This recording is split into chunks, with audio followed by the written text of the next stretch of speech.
Bonjour tout le monde! Fin du mois de juillet et début du Gen Con. Alors, je vous propose de découvrir ensemble les projets qui sont les plus attendus, ceux que je ferai ramener du Gen Con possiblement, et pourquoi pas les sorties de la semaine évidemment. Donc, sans plus tarder, mon actualité ludique du 30 juillet. C'est parti!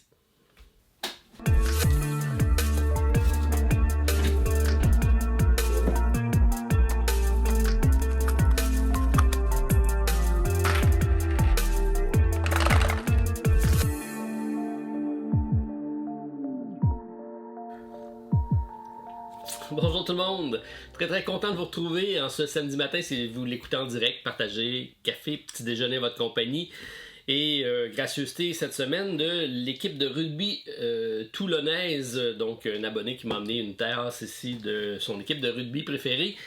Content de partager avec vous donc cette belle actualité ludique cette semaine, encore une fois.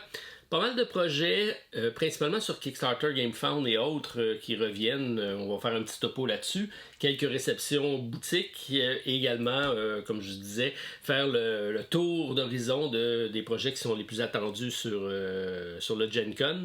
Donc, j'aurai du monde. Moi, je ne serai pas présent cette année. J'ai par contre des gens qui travaillent avec moi qui y seront. Donc, je vais faire ma liste d'épicerie. On fera ça ensemble, puis on demandera d'apporter certains jeux. Vous pourrez m'influencer, donc si vous avez des choses qui vous intéressent, que vous voulez voir, ben vous me le dites. Je fais ajouter ça dans les valises et on se fait une liste d'épicerie comme ça ensemble. Alors, je vous propose de commencer par un petit clin d'œil à nos abonnés. Donc, j'avais déjà fait ça dans le passé pour la fête d'un des abonnés. Et là, j'ai eu un nouvel abonné cette semaine, très surprenant. Donc, quelquefois, on connaît peut-être pas tout à fait les gens avec qui on travaille autour de soi ou même qu'on côtoie. Et ça fut le cas pour moi cette semaine. Donc, j'ai un de nos commis d'entrepôt qui s'appelle Philippe, que j'ai surpris lors d'une pause repas en train de prendre des notes dans un calepin, un peu comme je fais avec mes calepins de notes quand je fais des vidéos. Et là, je regardais, il écrivait de longs textes. J'ai été m'informer, savoir ce qu'il faisait. Et bon, ben, il m'a informé qu'il y avait une chaîne YouTube qui se nomme Les Chroniques Philosophiques. Alors, Philippe, donc Philou pour les intimes, fait des chroniques philosophiques sur différents sujets. Ça a souvent un lien avec le jeu vidéo et le jeu de société. Donc, j'ai été curieux d'aller voir ça. Très belle découverte, peu d'abonnés dans son cas encore, je pense qu'il commence, mais franchement quelque chose de qualité, donc je tiens à le partager avec vous. Vous irez jeter un coup d'œil, puis vous lui direz bonjour de la part de la Société des Jeux, et pourquoi pas, si ça vous intéresse, vous abonner, ou du moins juste lui faire un clin d'œil, ça serait apprécié.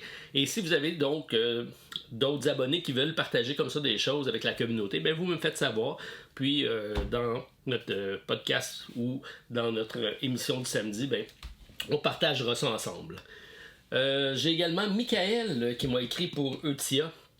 Eutia qui est présentement de retour finalement sur Kickstarter et la réédition du jeu et l'extension qui est présente. C'est un jeu qui est assez cher, donc il se demandait s'il n'y avait pas possibilité d'avoir un achat groupé. Alors si vous avez des intérêts par rapport à ça, ben, vous nous le faites savoir en commentaire, puis on mettra tous ces gens-là en communication pour regarder si c'est possible, du moins pour le Canada, ou même si vous voulez regarder un groupe en France, ça pourrait être intéressant. Donc avec Eutia.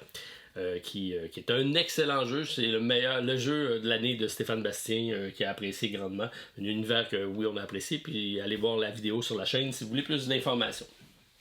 J'ai mis ici les tisseurs d'orage puisque j'ai fait le podcast en compagnie de Martin. C'était le retour de notre complicité Martin et Martin. Et on a fait un petit spécial livre-jeu à la fin de l'épisode. Donc c'est une face B en théorie d'1 heure, mais ça a duré 2h30. Et on a fini en parlant de plusieurs propositions de livres-jeux. Puis moi, bon, je suis présentement dans les tisseurs de rage grâce à un abonné qui m'a envoyé ça.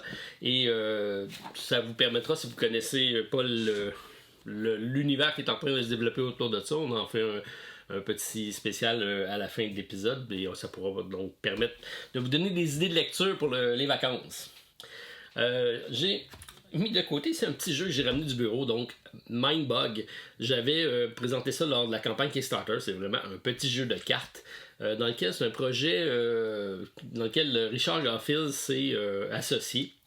Et je sais que Christian Lemay de Scorpion Masqué aime bien le jeu. C'est un jeu de confrontation 2 joueurs, 8 ans et plus, 15 à 25 minutes par partie. Donc je l'avais pas testé. J'ai ramassé ça pour voir qu'est-ce que ça dit et si c'est un genre de jeu qui pourrait faire l'affaire avec une confrontation contre Stéphane. D'ailleurs, j'ai eu la chance d'aller chez Stéphane cette semaine, ça fait longtemps que je n'avais pas été chez Stéphane, pour essayer le gros jeu, donc de son fameux Jeanne d'Arc. On a eu la chance de le tester ça. Je vous reviendrai avec dans le prochain podcast, je vais en parler en compagnie de Martin et éventuellement on fera une partie filmée, donc c'est une première partie d'impression de connaissance du jeu.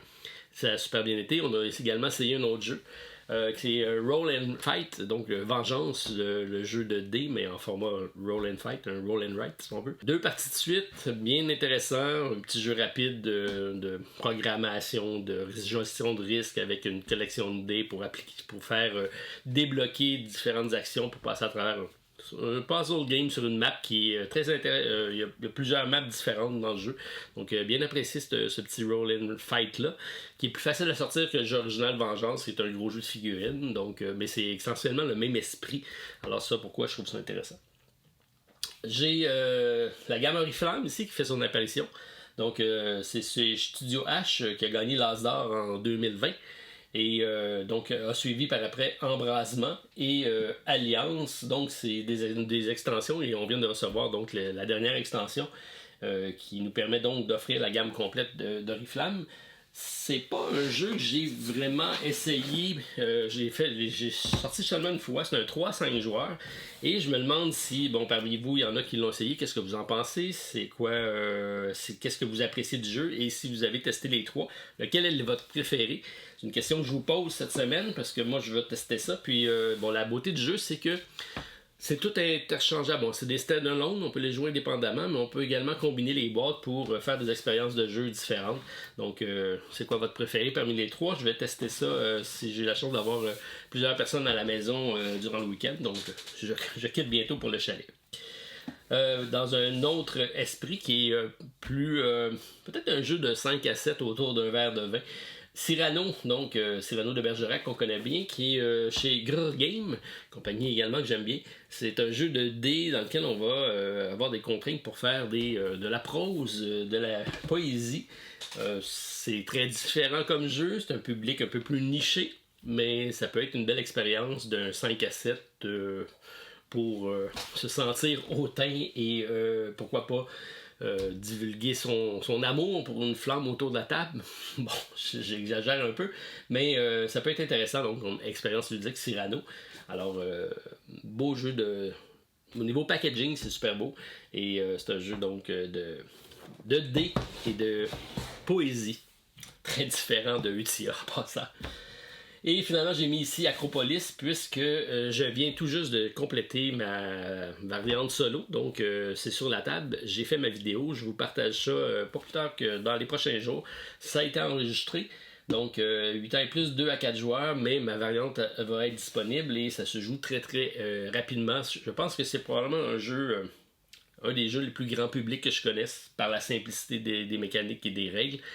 Et ça va plaire vraiment à un large public. Donc, sachez que ma variante, elle est maintenant complétée et ça sera en ligne très très prochainement. Donc, j'ai mis Utia ici, je vous en ai parlé.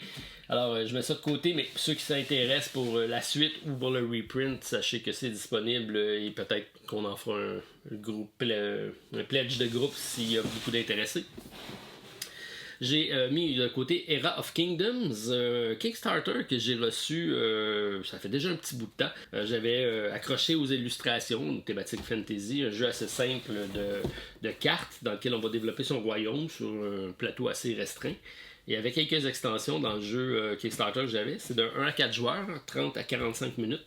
Et l'extension et le reprint est maintenant disponible sur Kickstarter, donc je vous le mentionne pour ceux que ça intéresse. Si vous avez des questions par rapport au jeu, parce que le jeu vous intéresse à pledger, ben vous me laissez savoir en commentaire, je pourrais partager avec vous. Je pense pas que j'avais fait de vidéo sur ce jeu-ci. J'ai fait quelques parties, principalement en solo. Et je permets de partager si jamais il y a un intérêt de votre part pour le jeu. Et j'ai également donc notre ami ici de Lord Raccoon Games, Taverne et Dragons. Ça, c'est le premier prototype du jeu. Et c'est présentement également sur Kickstarter. Notre ami Rodolphe en a parlé. Il a même fait entrevue avec Quentin. Donc, mon prototype est ici. Campagne toujours active. Ceux que ça intéresse, allez jeter un coup d'œil. Vous pouvez aussi aller voir ma vidéo précédente du jeu. Il y a eu quelques petites modifications, mais l'esprit du jeu reste sensiblement la même chose avec quelques modifications. Donc, beau projet. Alors, à suivre ça également. J'ai parlé de la variante solo. Là, tout le monde me revient avec qu'est-ce qui arrive avec Northgard Uncharted Lens. Donc les copies de Kickstarter et boutique ont commencé à arriver chez tout le monde. Et là, je me dois de vous partager mon challenge solo. Donc j'ai complété, comme je l'ai dit, Acropolis. Et j'ai mis celui-là sur la table parce que c'est le prochain que je fais. J'apporte ça ce week-end pour compléter. J'avais déjà pas mal tout jeté les bases. Je veux juste refaire quelques parties, voir si le balancement est toujours bon. Et je vous partage ça dans la semaine prochaine. D'ici une semaine, là, ça devrait être bon pour sortir. Donc, excellent 4X, très accessible également avec Northgard. Parmi les sorties Kickstarter et autres, on a sur Game on Tabletop, traduction de Machina Arcana. Donc, un excellent jeu dans un univers assez noir. Un peu steampunk, des puzzles, du gameplay, beaucoup de narratifs. Et donc possibilité de l'avoir en français, ça c'est intéressant. Alors j'ai mis ça de côté juste pour vous le montrer. Encore là, j'ai pas fait de vidéo sur le jeu, je l'ai présenté lors de sa sortie, mais je sais que Martin Lafrenière en a parlé lui également fait sur sa chaîne, donc vous pourrez aller jeter un coup d'œil là-dessus. Et si vous encore là vous avez des demandes d'informations, vous me le faites savoir, c'est à ma collection. Et bien sûr, c'est la fin de la campagne de Vindication, donc l'excellent jeu de Orange Nebula qui arrive en français grâce à Lucky Dog Game. Donc une autre belle proposition. Des gros jeux, assez dispendieux, mais c'est des pièces de collection intéressantes. Celui-là, c'est vraiment atypique comme jeu. Vous n'aurez pas de jeu de ce style-là dans votre ludothèque, c'est assuré. Donc ça peut être intéressant si ça rentre dans vos cordes. Alors, comme j'ai dit, c'est un bref survol cette semaine, puisque j'ai fait ma vidéo de Acropolis, que je vais vous partager. J'ai également ma vidéo de confrontation SVM de Stéphane avec Bestiole, qui est ici, donc Bestiole en guerre, que je vais vous présenter sur la chaîne. Et je vais compléter la vidéo cette semaine en faisant un survol des projets sur les sorties de Gen Con. Alors sans plus tarder, on regarde ça à l'instant et vous me ferez savoir lesquels vous intéressent et surtout lesquels je mettrai dans notre valise. Alors on regarde ça, c'est parti. Alors vous êtes prêts pour faire un tour d'horizon de ce qui est attendu à Gen Con 2022. Voici la liste de previews présente sur BGG en ordre de préférence sur le Hotness. Donc en première position, 454 votes avec la Cathédrale Rouge et l'extension Contracteur. C'est intéressant, c'est un jeu que j'ai bien aimé, un petit jeu compact et beaucoup de gameplay. Par contre, pas friand des extensions, donc dans mon cas, je vais passer. Mais c'est un excellent jeu, si vous n'avez pas la chance de le découvrir, je vous invite à aller le faire. D'ailleurs, il y a une vidéo sur la chaîne. Mon ami Steve en a fait d'ailleurs une belle vidéo. CoraQuest, un jeu d'un éditeur qui a fait avec son garçon ou sa fille. C'est un Kickstarter que j'ai vu passer il y a quelques temps. C'est très grand public si on veut. Donc c'est pas pour moi, mais 1 à 4 joueurs intéressant. Septima, projet de Mind Clash Game, peut-être le plus light, donc le plus léger de leur jeu. Et c'est une campagne de sous-financement qui vient de terminer. 1 à 4 joueurs, ça sera disponible en démo seulement. Donc on n'a pas possibilité d'achat. Encore surpris de voir Ark Nova toujours présent, même sur la liste des jeux les plus attendus sur BGG. Comme quoi, il y a encore beaucoup de monde qui le cherche. 75$ le MSRP, c'est un peu dispendieux. Donc, beau gros jeu pour lequel je vais encore faire quelques parties ce week-end. C'est installé sur ma table. Alors, voilà. Starship Captains, c'est pour moi le jeu que j'attends le plus, puisqu'on en a parlé avec Martin Lafrenière. C'est peut-être celui qui peut ressembler le plus à son exploration de type Star Trek en attendant ISS Vanguard. C'est un jeu de 2 à 4 joueurs, malheureusement, on n'a pas de variante solo, et c'est chez CGE Game, donc d'habitude, eux font de bons jeux. C'est indiqué seulement en démo présentement, donc à voir si ça sera possible d'en acquérir une copie. J'aimerais ça, donc Starship Captains, c'est sur ma liste. Ra, une réédition d'un jeu de Reiner Knizia, 25e anniversaire, donc c'est pas rien. Un classique qui reste à travers le temps. C'est maintenant la mode de rééditer les jeux, donc c'est pas surprenant. Planet Unknown, c'est probablement celui qui a été le plus surprenant dans mes acquisitions Kickstarter. C'est un jeu que j'attendais pas vraiment et c'est un excellent placement de tuiles de thématique spatiale avec un très beau matériel, la Lazy Suzanne qui nous permet de faire un repêchage très très intéressant. Donc je l'ai à ma collection, je ne l'attendrai pas, mais c'est un bon choix. Ensuite, Terracotta Army, c'est un jeu de board and dice qui a également une version solo par Adam Kapensky. Donc, intéressant, c'est un jeu que je vais suivre avec intérêt. J'ai eu la chance de visiter la Chine et justement, j'ai fait le voyage pour aller voir l'armée de Terracotta Soldier, donc les soldats de Terracotta qui protégeaient un temple. C'est très impressionnant. À voir ces jeux va être aussi impressionnant, donc c'est à suivre. 1 à 4 joueurs. C'est un des projets qui m'intéresse, alors à confirmer pour voir si on amènera ça dans nos valises. Turing Machine, je vous en ai parlé, j'en ai fait les démonstrations à Paris Ludique. 1 à 4 joueurs, c'est un jeu de chez Scorpion Basquet, des auteurs Fabien Gridel et Johan Levet. Vraiment impressionnant comme jeu, un jeu excessivement brillant, de plus de 7 millions de combinaisons, bref, vous en avez pour votre argent. Un jeu qui va vous permettre de vous creuser les méninges, de vous confronter soit contre les adversaires autour de la table ou contre la machine, puisque ça se joue en solo. Alors, très content de pouvoir compter sur Turing Machine lors du Gen Con et on a même fait venir par avion des copies pour être capable d'en vendre. Donc, bien, hâte de voir le succès que celui-ci aura. Et restez à l'affût puisque je vais faire une vidéo très prochainement sur la chaîne et je vous donnerai un code pour le précommander. Il y aura même possibilité donc d'avoir peut-être un petit spécial de ma part là-dessus. Donc autant au Canada qu'en France, je vais essayer de rendre ça disponible très prochainement pour un achat par la Société des Jeux. Ça pourrait être intéressant. Donc Turing Machine, c'est à suivre. Brésil Impérial, c'est un jeu qui est déjà sorti en français chez Super Meeple, je crois. C'est un 1 à 4 joueurs et ça sera maintenant disponible en anglais grâce à Portal Game, la version anglaise. Ceux qui l'ont essayé, laissez-moi savoir. Il semblerait que c'était très bon. Un gros jeu stratégique assez intéressant. Donc, j'attends de vous lire à ce sujet-là. J'ai pas eu la chance de l'essayer encore. Mado, pour ceux qui ont aimé le premier opus, on arrive ici avec une extension donc qui s'appelle Downstream. C'est la version anglaise. J'imagine que la version française sera disponible puisqu'effectivement c'est de Rebel Studio. 1 à 4 joueurs, magnifiques illustrations. J'ai aimé mes parties découvertes. Je l'ai additionné à ma collection, mais je ne l'ai pas ressorti depuis, donc c'est à voir. Gutenberg, c'est la version anglaise encore chez Portal Game. C'est un jeu également qui a fait parler de lui. Une belle cote de popularité de 7.5. 1 à 4 joueurs. J'ai pas eu la chance de l'essayer celui-là non plus. C'est disponible déjà au Canada, donc c'est pas un jeu qu'on va ramener du Gen Con, mais c'est un jeu que j'aimerais bien essayer. Last Light, celui-là je ne connais pas du tout. C'est chez Grey Fox Games. 2 à 4 joueurs, un jeu qui sera disponible en démo. C'est pas lui qui m'intéresse, c'est plutôt le prochain.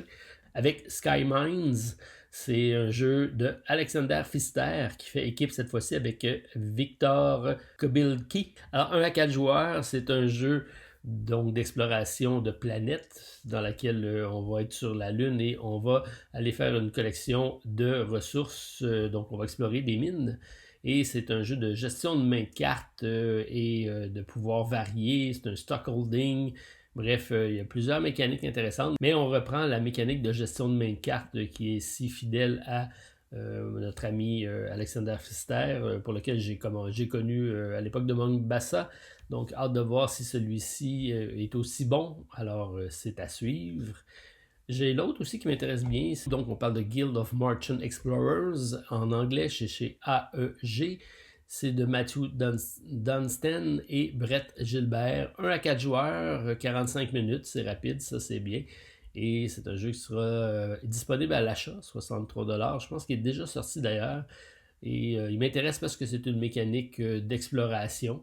Chez AG, généralement, c'est des bons jeux. Et on a affaire ici avec une construction de route. Donc, on va avoir différentes cartes qui vont nous faire explorer sur chacun notre map. On va mettre une série de cubes pour créer des routes et aller faire une série d'objectifs. Ça me semble assez simple, ça me semble assez intéressant. Donc celui-là aussi, je l'ajoute à ma liste. Le fameux Great Western Trail avec l'Argentine qui arrive également, mais seulement en démo. Ça sera à suivre. Catacombe également en démo avec Clank. C'est la nouvelle version qui va ajouter des tuiles, donc une espèce de plateau aléatoire. On n'a pas de visuel encore pour le jeu, mais si on a la chance de le voir au Gen Con, ça peut être intéressant. Parks, l'excellent jeu de la compagnie Keymaster Games qui arrive avec Wildlife. C'est une extension pour le jeu, c'est toujours intéressant, mais c'est pas pour moi. Cat in a Box, quelque chose qui je trouve intriguant. Donc c'est un jeu de 2 à 5 joueurs, 20 à 40 minutes, et c'est un jeu dans lequel on va prendre la thématique de la physique quantique par rapport au chat dans la boîte qui peut être et pas être en même temps. Donc un trick-taking game pour les adeptes, c'est une thématique intéressante, donc intriguant. Northgard Uncharted Lands qui arrive en anglais, français et allemand. Donc c'est un jeu tiré de la franchise de jeux vidéo. Et c'est un jeu pour lequel je vous ai déjà fait une présentation en compagnie de Stéphane. Donc beau jeu de 4X rapide à jouer. Longshot de Dice Game, un jeu qui m'intéressait puisque je l'ai commandé sur Kickstarter. J'ai la version, j'ai déjà joué d'ailleurs avec Stéphane. Un très bon jeu de dés et de bluff et d'enchères pour pouvoir miser sur des courses de chevaux. Illustration superbe, donc belle petite boîte de jeu. C'est celui-ci, moi, qui m'intéresse bien. Puisqu'on parle du jeu Wormholes, c'est donc les trous de verre de Peter McPherson, encore chez AEG. C'est une grosse année pour eux. 1 à 5 joueurs, donc variante solo, 45 à 60 minutes. Et c'est un jeu donc de pick up and deliver dans thématique spatiale. Et on va comme ça se créer des chemins.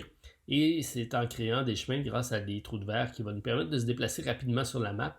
On peut également utiliser les raccourcis de nos adversaires, moyennant quelques points de victoire. Donc ça me semble très intéressant. J'aime beaucoup ce que fait Peter McPherson. C'est lui qui avait fait Petite Bourgade entre autres. Donc celui-ci m'intéresse grandement. Acropolis, bon, je vous en ai parlé dans la vidéo d'aujourd'hui. Ma variante arrive, un jeu qui arrive sur les tablettes chez Gigamic, très très beau jeu. Je vais aller voir la vidéo qui s'en vient. Carnegie, tout le monde en parle, je ne l'ai pas encore essayé, 1 à 4 joueurs, ça c'est à mettre assurément sur ma liste, mais c'est déjà disponible. Et celui-ci, j'ai été séduit par la vidéo, ou plutôt le podcast de Shut Up and Sit Down. On parle de Undaunted de Stalingrad, puisque c'est la version Legacy, si on veut, du jeu Undaunted. On va enchaîner les parties et on va avoir des répercussions d'une partie à l'autre. Un beau jeu de deck building de Trevor Benjamin et de David Thompson. J'ai beaucoup aimé le jeu de base et là, la façon qu'on m'a décrit cette fameuse extension aussi, qui est un stand-alone, si on veut, du jeu Inflexible Normandie. Et on arrive avec un mode de Legacy, mais non destructif. On va enchaîner les parties et on va apprendre comme ça à découvrir les forces et faiblesses de notre adversaire. Donc j'aime beaucoup. Celui-ci m'intéresse grandement. Alors, il y a plusieurs autres projets. Je vous descends la liste présentement. On a le suspect de chez nous qui arrive également. Fall of the Mountain King, qui est la suite de In the Hall of the Mountain King. J'avais grandement aimé le précédent jeu. Et Maple Valley, c'est de la compagnie Kid Table Board Game. C'est une compagnie canadienne à surveiller. C'est eux qui ont fait Creature Comfort. C'est des jeux très accrocheurs. Persévérance, Castaway Chronicle, passé par mon ami Martin, donc ça aussi je vais avoir la chance de l'essayer, je l'ai. Final Girl également, j'ai ça. J'ai un autre de mes abonnés qui me passait le jeu, donc excellent jeu. J'aurais peut-être la chance de vous faire un spécial pour l'Halloween. Bref, de beaux jeux. In the Palm of Your Hand, donc dans le creux de ta main, qui est un autre jeu chez la boîte de jeux qui est intriguant. Longboard, c'est Reiner Knezia et 25th Century Game, une compagnie d'édition qui arrive avec beaucoup de nouveautés et même des gros noms, donc à surveiller. Et My Father's Work de chez Renegade Game Studio, c'est un jeu qu'on a parlé avec Martin dans le dernier podcast. Et j'ai été séduit par la façon qu'il m'a vendu le jeu, donc ça c'est un jeu à essayer. Très dispendieux par contre, 125$ US et ça se joue avec une application, entre autres, mais semble très intéressant. Donc, une année intéressante au niveau des nouveautés, mais sans grande surprise, pas de gros jeux attendus. Dwelling of Elderville en réédition, ça c'est un jeu que j'avais adoré à sa sortie de 2020. Voir si ça peut arriver en version boutique, ça peut être intéressant. Donc, comme vous voyez, des jeux qu'on a déjà parlé également, First Rat, donc un jeu de rock qui veulent aller explorer la Lune. J'avais bien ri avec Martin aussi là-dessus. Bref, de beaux jeux, mais pas de grands jeux qui arrivent cette année. Donc, celui que j'attends, donc dans l'ordre ici, on a Undaunted Normandie avec Stalingrad, j'aime bien. Wormhold, le jeu donc, de l'auteur Peter McPherson chez AEG, c'est quelque chose que j'attends grandement.